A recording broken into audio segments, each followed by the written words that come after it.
Some of you have about 5 or 6 core policies, I see. You want to run through them a little bit, job creation, a farmer's bank, education infrastructure, $1 billion for health, and 70% access to electricity, sanitation, and water. Yes. We have a situation in the country now where, one, our economy is not doing too well. Even though our GDP has grown a little bit, our actual performance, there's been negative growth in 2000, and I think it was 20 that the World Bank reported. There was a marginal increase growth in last year, but this year it's not doing too well. Probably with the election spending, you might see a little bit of a growth in the economic performance of our country. But when we look at the overall economy, it is not performing well, and it is not providing opportunities for people. That is despite what the Prime Minister is saying, that he's grown the economy by about 30 plus million within his time. I think the Prime Minister is dreaming. If he thinks that he can grow the economy almost a third of the economy in that 3 years is a bit ridiculous and far-fetched. But rather than personalizing this issue about the Prime Minister, let me put it this way.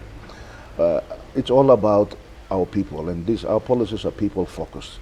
When we look at the education, it is going to educate our young and our youth and our children that are going to be skilled well so that they become productive citizens of our country.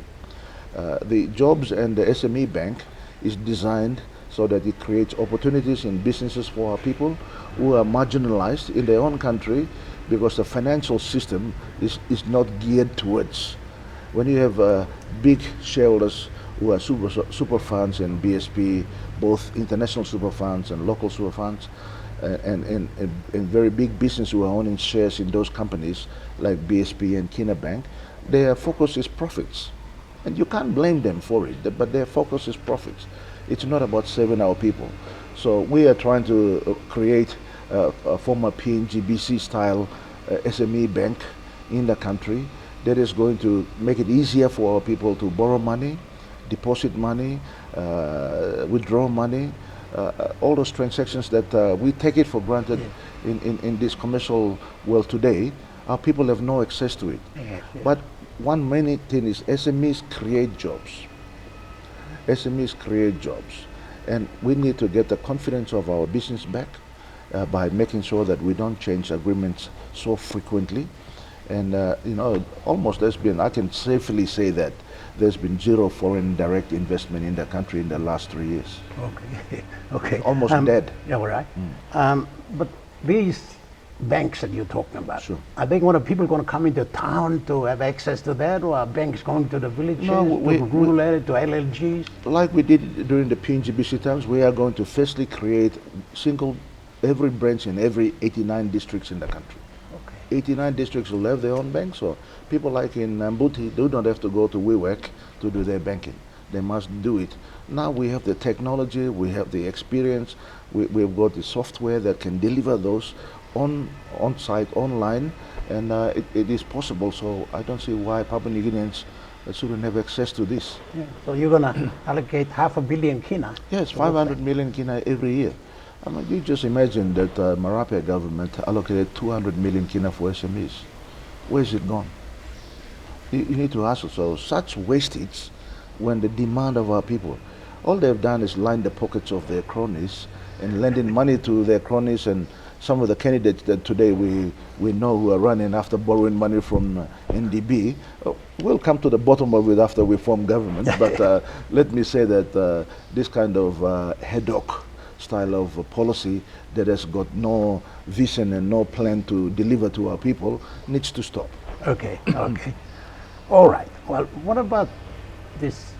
And I think it's closer to the people, access to water and electricity and sanitation and yes. all that. That it's a topic that not many political parties are talking about, yet is so important to the livelihood of the people. Yes. But you've got to be alive and fit to do things. Yes, well, water, sanitation and power are drivers of quality life. And we already have the funding available, But this government has been sitting on it for the last 3 years. In 2018, when I brought APEC leaders into PNG, everybody was jumping up and down. Why is Peter O'Neill wasting all this money to bring all these leaders? These leaders represent 50% of the global economy. 50% of the investment money that is available in the world is controlled by these 20 countries. We are lucky to be the 21 member. PNG is very, very lucky to be the 21 member. There are a lot of other countries who are hungry to be part of this APEC community. Yes, yes. And we have not been taken advantage of. Yeah. But when we've held APEC, Yes. it was big, it was grand. Yeah. Are we realizing some benefits to that, Well, to this point? This is where we have secured 5.6 billion kina grant money. Okay. This is not loan. This is grant money that is aimed at providing up to 70% of our population. So up to 7 million people can have access to this water, power, and sanitation. That is the driver of us to provide these services to our people. And we have not accessed that over the last 3 years. So we are going to give it very big push when we come into government, so that water must run into every home in the country, power must run into every home in the country, and sanitation must run into. When you have those, your quality of life improves, and your health improves, and your productivity improves. Yes. A lot of people do say, and I want to ask you this, that you did spend a lot of money in infrastructure, on APEC, on a lot of other things. Sure. And of course the returns are going to take some time Sure. before we realize it. Did you spend a lot of money, and was it worth it? Can you clarify that a bit? Over 8 years, on average of say 2 billion kina we borrowed to invest in infrastructure in the country.